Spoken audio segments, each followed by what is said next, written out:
ఈ రోజు నేను నా జీవితంలో జరిగిన కొన్ని సంఘటనలని ఈ వీడియో ద్వారా చెప్పాలనుకుంటున్నాను. నా భర్తకు తాగుడు అలవాటు ఉంది.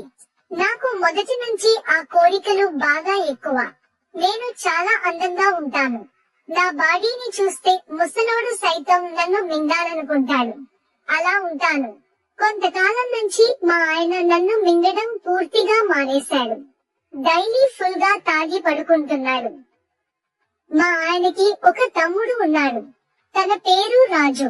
తనకి పెళ్ళైపోయింది. ప్రస్తుతం తన భార్య 7వ నెల కడుపుతో ఉంది. ఈ మధ్యనే తనని వాళ్ళ పుట్టింటికి తీసుకువెళ్లారు. తను వెళ్ళినప్పటి నుంచి మా మరిది గారు భోజనానికి మా ఇంటికే వచ్చేవారు. ఒకరోజు పిల్లలు స్కూల్ కి వెళ్లిపోయారు. మా ఆయన కిరాయికి వెళ్లిపోయాడు. ఆ రోజు మధ్యాహ్నం సమయంలో రాజు భోజనానికి మా ఇంటికి వచ్చాడు. తనకి భోజనం పెడుతుండగా నా పైట జారి కింద పడింది. నా సళ్ళు చాలా పెద్దగా ఉంటాయి. వాటిని ఒక్కసారిగా రాజు చూశాడు. నేను వెంటనే చీర సర్దుకొని లోపలికి వెళ్లిపోయాను. చాలా మంది మన వీడియోస్ చూస్తున్నారు గాని లైక్ చేయడం మర్చిపోతున్నారు. కనుక మన వీడియోస్ ని లైక్ చేసి మన ఛానల్ ని సబ్స్క్రైబ్ చేసుకోవడం మర్చిపోకండి. ఇక స్టోరీలోకి వెళ్లిపోదాం. ఆ రోజు నుంచి నేను తనకి భోజనం పెట్టడానికి వంగినప్పుడల్లా తను నా సళ్లను చూస్తూ ఉండేవాడు. ఒకరోజు తను భోజనానికి వచ్చేసరికి వంట ఇంకా రెడీ కాలేదు. పావు గంటలో వంట చేసేస్తానని తనని ఉండమని చెప్పాను.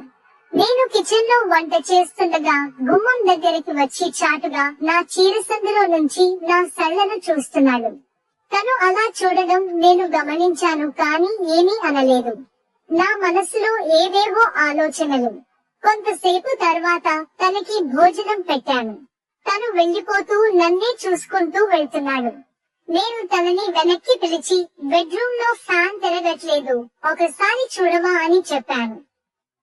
తను మా బెడ్రూమ్ లోకి వచ్చాడు. తను కుర్చీ వేసుకుని ఫ్యాన్ చూస్తున్నాడు. నేను కింద నుంచి కుర్చీ పట్టుకున్నాను. తను పైనుంచి నా సళ్లను తొవ్వుతూ చూస్తున్నాడు. తన చూడడం నేను గమనించి తనకి బాగా కనిపించేలా నా చీరను కొంచెం పక్కకు జరిపాను. వాడి చూపులు నేరుగా నా సళ్లను తాకుతున్నాయి. ఆ క్షణం నుంచి నాలో కోరికలు బయటికి పొంగుతున్నాయి. తను కిందకి దిగుతుండగా కావాలనే నా మీద పడిపోయాడు. వాడి తల నేరుగా నా సళ్ల మధ్యలోకి చిక్కుకుంది. నాకు ఒక్కసారిగా చెమటలు పట్టేశాయి. రాజు తన చేతులను నా సళ్లపై వేసి నా వైపు చూశాడు.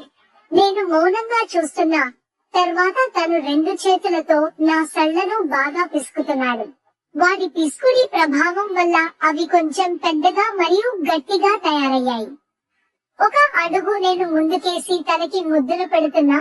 రాజు నా జాకెట్ తీసేశాడు. ఒక్కసారిగా నా పెద్ద సళ్లలు తనకి దర్శనమిచ్చాయి.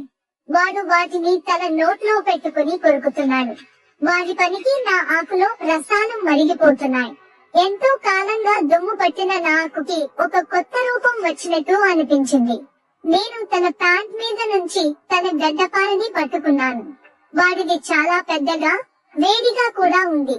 నేను దాన్ని పట్టుకుని నా నోట్లో పెట్టుకున్నాను. వాడి వేడి రసాలు నా నోట్లోకి పోతున్నాయి. వాడి రసాల రుచి చాలా బాగుంది. ఇంతలో మావారు వచ్చినట్టు కార్ సౌండ్ వచ్చింది. వెంటనే ఇద్దరం లేచి బట్టలు సర్దుకుని బయటికి వెళ్లిపోయాం. మావారు భోజనానికి వచ్చారు. ఆయన లోపలికి వచ్చేసరికి నేను భోజనం చేస్తున్నట్టు కూర్చున్నా. రాజు టీవీ చూస్తున్నాడు. కొంతసేపు తర్వాత రాజు బయటికి వెళ్లిపోయాడు. నేను మా ఆయన్ని మనసులో బాగా తిట్టుకుంటున్నా. తర్వాత రోజు మా ఆయన హైదరాబాద్ కిరాయి వచ్చింది. ఆయన రాజుకి ఫోన్ చేసి నేను సాయంత్రం హైదరాబాద్ వెళ్తున్నాను. ఇంట్లో వదిన పిల్లలు మాత్రమే ఉంటారు కాబట్టి నువ్వు వాళ్ళకి తోడుగా ఉండు అని చెప్పాడు. రాత్రి 9 గంటలకి మా ఇంటికి వచ్చాడు. తనకి భోజనం పెట్టి నేను స్నానానికి వెళ్ళాను. నేను వచ్చేసరికి తను భోజనం చేసేశాడు. కొంతసేపటికి పిల్లలిద్దరూ పడుకుండిపోయారు. రాజు వేరే గదిలోకి వెళ్లి పడుకున్నాడు.